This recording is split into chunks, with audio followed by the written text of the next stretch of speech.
নমস্কার বন্ধুরা, সন্দীপ গাঙ্গুলি ইউটিউব চ্যানেলে আপনার সবাইকে স্বাগত জানাই। তো বন্ধুরা, কর্মী নিয়োগ করতে চলেছে বন্ধন ব্যাংক। তো কিভাবে আবেদন করবেন, কতগুলি শূন্যপদ রয়েছে, তো বন্ধুরা আজকে সেই নিয়ে সব কিছু বিস্তারে জানাবো। তো বন্ধুরা, সেই জন্য ভিডিওটি প্রথম থেকে শেষ পর্যন্ত অবশ্যই দেখবেন। আর যদি বন্ধুর চ্যানেলটি নতুন হয়ে থাকেন তো বন্ধুর চ্যানেলটি অবশ্যই সাবস্ক্রাইব করবেন, যাবতীয় কিন্তু লেটেস্ট নিউজ পাওয়ার জন্য।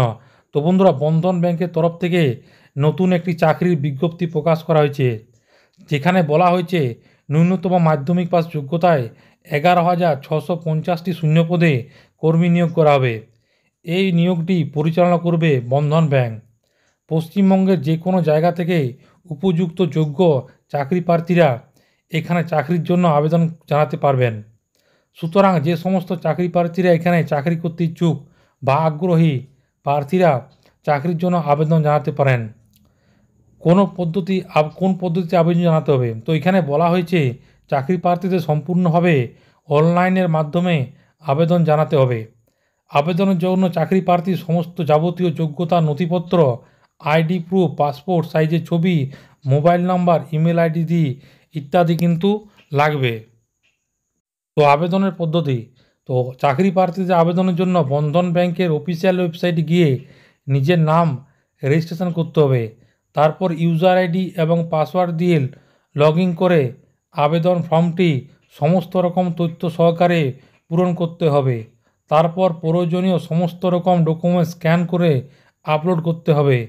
দিয়ে সাবমিট বটনে ক্লিক করলে আপনার আবেদনটি শেষ হবে।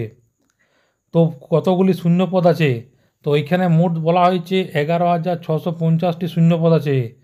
তার মধ্যে এই পোস্টগুলি আছে। প্রথমত হচ্ছে administration, audit, corporate branch banking ও operation and customer service and compliance, digital banking, finance, account, corporate salary, corporate service, housing finance, marketing, micro banking, human source, IT ইত্যাদি। তো এইসব সেক্টরে কিন্তু আপনাদের কিন্তু কর্মী নিয়োগ করা হবে এই এতগুলি পোস্টের জন্য। তো যোগ্যতা বলা হয়েছে উপরে লিখিত সমস্ত পদগুলি আবেদনকারী প্রার্থীদের বিভিন্ন রকম শিক্ষাগত যোগ্যতা চাওয়া হয়েছে।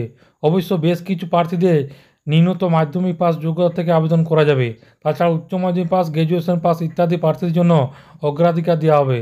তো বয়স যেখানে বলা হয়েছে, এই প্রতিবেদন উল্লেখ্য সমস্ত পদগুলি আবেদনের জন্য চাকরি প্রার্থীর বয়স হবে 18 থেকে 39-এর মধ্যে হতে হবে। কিন্তু সংরক্ষিত শ্রেণীর চাকরি প্রার্থীদের জন্য সরকারের নিয়ম অনুসারে বয়সে ছাড় পাওয়া যাবে। তো বেতন এখানে বলা হয়েছে নিযুক্ত প্রার্থীদের বার্ষিক বেতন 1,60,000 থেকে 5,30,000 টাকা পর্যন্ত বেতন দেওয়া হবে। তো প্রার্থী বাছাইয়ের পদ্ধতি, তো এখানে বলা হয়েছে আবেদনকারী প্রার্থীদের সবাইকে ইন্টারভিউ এবং স্কিল টেস্ট নেওয়া হবে। তারপরে যেখানে উত্তীর্ণ প্রার্থীদের ডকুমেন্টস ভেরিফিকেশনের মাধ্যমে নিয়োগ করা হবে। তো আবেদনের মূল্য প্রার্থীদের কিন্তু এখানে ধার্য করা হয়েছে। কোনো টাকা পয়সা লাগবে না, সম্পূর্ণ বিনামূল্যে আপনি অনলাইনের মাধ্যমে আবেদন করবেন। যে কোনো সাইবার ক্যাফে যাবেন, সাইবার ক্যাফে যেয়ে কিন্তু আবেদন করতে পারবেন। আবেদন করার লাস্ট ডেট আপনাদেরকে জানিয়ে দিচ্ছি। আবেদন করার শেষ তারিখ হচ্ছে 28/7/2024। 28/7/2024-এর মধ্যে কিন্তু আপনাদেরকে অনলাইনে ফর্ম ফিল আপ করতে হবে। 18 থেকে 39 বছর বয়সের মধ্যে যারা মাধ্যমিক পাস আছে বা যারা কলেজ পাস করছে বা যারা এইচএস পাস করছে তারাও কিন্তু চাইলে আবেদন করতে পারবেন। তো বন্ধুরা, আশা করি বুঝতে পারলেন। তো এইটাই ছিল ছোট্ট একটি আপডেট। ভিডিওটি ভালো লাগে বলুন, চ্যানেলটি অবশ্যই সাবস্ক্রাইব করুন। মনে হয় যদি বন্ধুরা কোনো কোয়েশ্চেন থাকে তো বন্ধুরা কমেন্ট বক্সে কমেন্ট করতে পারেন, নিশ্চয়ই সাহায্য করার চেষ্টা করবো। পরবর্তীকালে নতুন কোনো ভিডিও দেখা হবে। ততক্ষণ বন্ধুরা সব ভালো থাকবেন, সুস্থ থাকবেন, সাবধান থাকবেন। সবাইকে অসংখ্য ধন্যবাদ।